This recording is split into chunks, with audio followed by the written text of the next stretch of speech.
চাকৰি জীৱনৰ অৱসান ঘটিল এজন কৃতি শিক্ষকৰ। অশ্ৰুসিক্ত দুনয়নেৰে চকুলুটুকি জনালে আনুষ্ঠানিক বিদায়। আবেগ সুখ আৰু আনন্দৰ মুহূৰ্ত। সাক্ষী হৈ ৰল সহস্ৰ গুণমুগ্ধ শুভাকাংক্ষী ছাত্ৰ ছাত্ৰী। অমায়িক নম্ৰ ভদ্ৰ শান্ত প্ৰকৃতিৰ শিক্ষকজনৰ অৱসৰত সকলোৱে আজি ম্ৰিয়মান। বৃহত্তৰ অঞ্চল আৰু শিক্ষানুষ্ঠানৰ বাবে অপূৰণীয় ক্ষতি।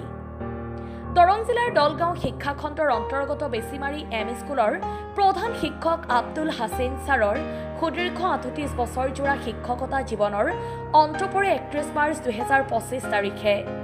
আজিৰ দিনটোত প্ৰাক্তন ছাত্ৰ ছাত্ৰী, বৰ্তমান অধ্যয়নৰত শিক্ষাৰ্থী, বিদ্যালয় উন্নয়ন পৰিচালনা সমিতি, শিক্ষক শিক্ষয়িত্ৰী আৰু অভিভাৱকসকলে আনুষ্ঠানিক হিচাপে বিদায় জনায়। ১৯৬৫ চনৰ ১ মাৰ্চ তাৰিখে জন্মগ্ৰহণ কৰা শিক্ষাগুৰু জনাই অঞ্চলটোত শিক্ষাৰ পোহৰ বিলোৱা এইজন অৱসৰী শিক্ষকে কৰ্মপটুতাৰে ১৯৮৭ চনত তেতিয়াৰ দিনত অতিকৈ পিছপৰা অঞ্চলৰূপে খ্যাত বেছিমাৰী গাঁৱত অঞ্চলটোৰ শিক্ষাৰ উন্নতি আৰু প্ৰগতিৰ স্বাৰ্থত গঢ়ি তুলিছিল বেছিমাৰী এম ই মাদ্ৰাছা।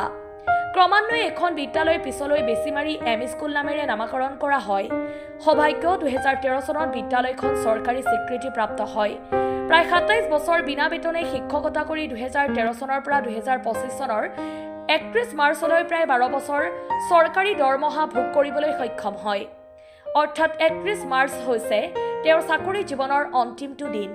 শুভাকাংক্ষীসকলে আজি দিয়ে আনুষ্ঠানিক বিদায়, লগতে জনায় সম্বৰ্ধনা।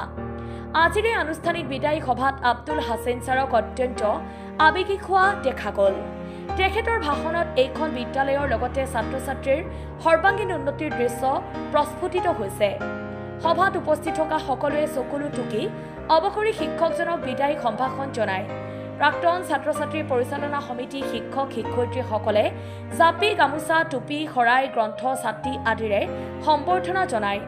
অতিথিসকলে অৱসৰী শিক্ষকজনৰ অৱসৰী জীৱনৰ মংগল আৰু দীৰ্ঘায়ু কামনা কৰে।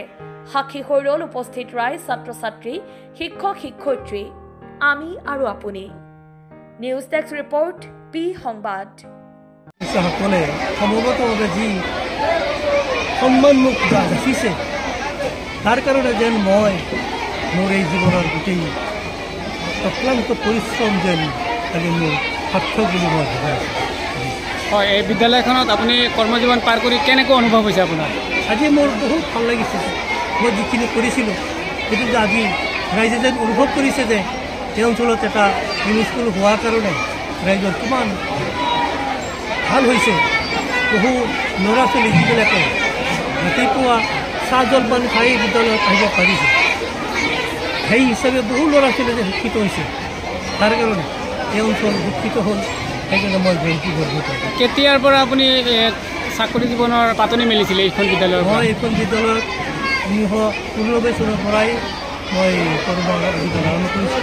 এতিয়া মই প্ৰথম অৱস্থাত মই সহকাৰী হিচাপে আছিলোঁ। ৯০ চনত মই প্ৰধান শিক্ষকৰ দায়িত্ব লওঁ।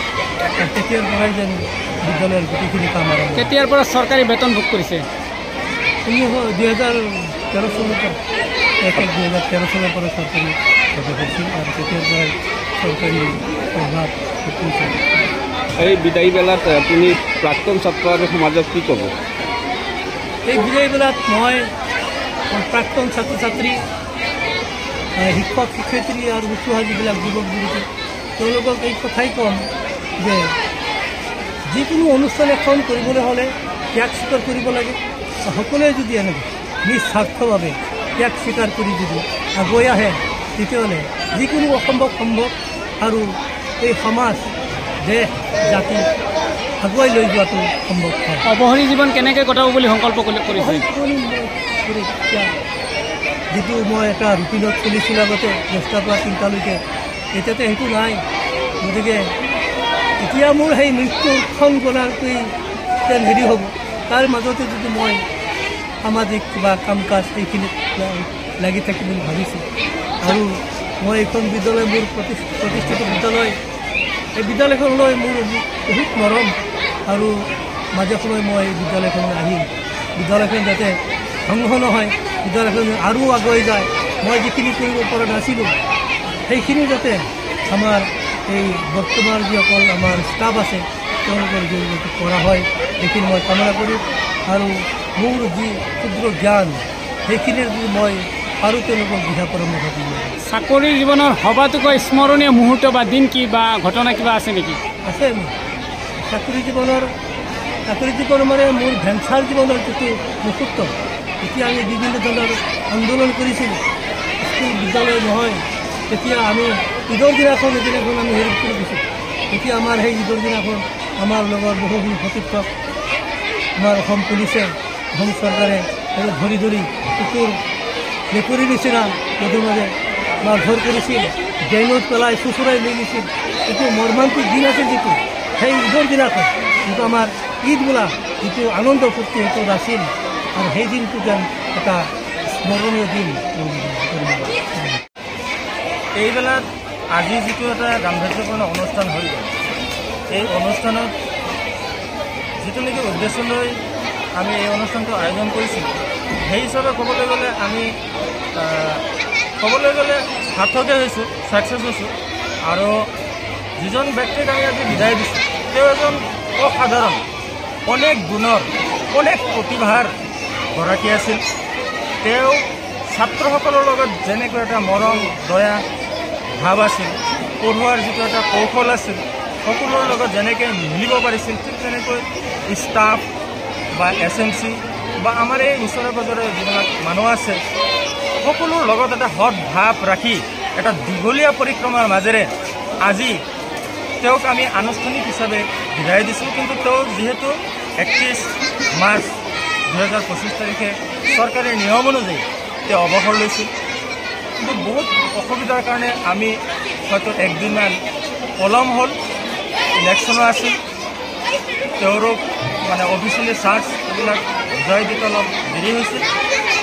তথাপিও মই ভাবোঁ যে এইখিনি সময়ত এই অঞ্চলৰ যুৱ সমাজ পৰিচালনা সমিতি আৰু মোৰ সহকৰ্মী আৰু এই দুয়োখন বিদ্যালয়ৰ শিক্ষাগুৰুসকল এটা যৌথ প্ৰচেষ্টাত আৰু আমাৰ যিটো নেকি অভ্যৰ্থনা কমিটি আটাইৰে এটা যৌথ প্ৰচেষ্টাত আজি এই বিদায়ী মঞ্চটো এটা সাফল্যমণ্ডিত হৈছে বুলি মোৰ এটা অনুমান হৈছে।